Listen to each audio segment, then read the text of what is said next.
Ladies and gentlemen, welcome to WealthTown with me, your host, Norbert PM. Today we're going to go over a technical analysis of IBM, determining if it is a buy or sell at the current moment. In the last 5 days, IBM had a growth of 4.1% in the market, but in the last month, it has a negative 8.07%. Now, at the core, the International Business Machine Corporation, ticker symbol IBM, great company to hold long-term, but not what we're doing today here.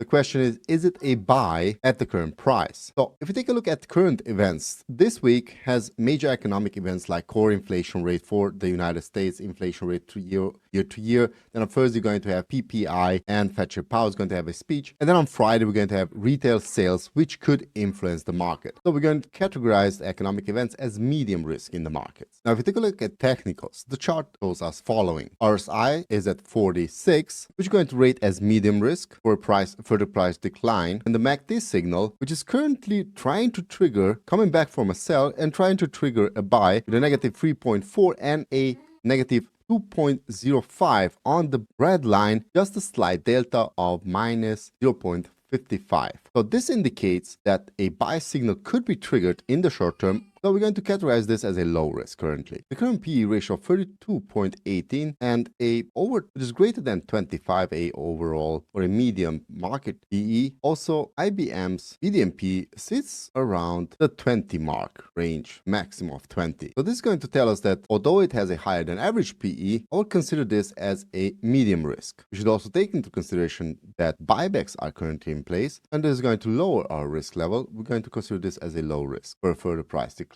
Taking a look at the market forecast, the market is forecasting a over 1 year growth rate of average 6.54%, which is below the average of, let's just say, 8% with a 2% correction of inflation. But at the moment, actually, inflation is at 3%. So let's say that a 6.55% for the next year, the entire year that is a pretty underperforming return for IBM. But they do have an ex-dividend date of tomorrow.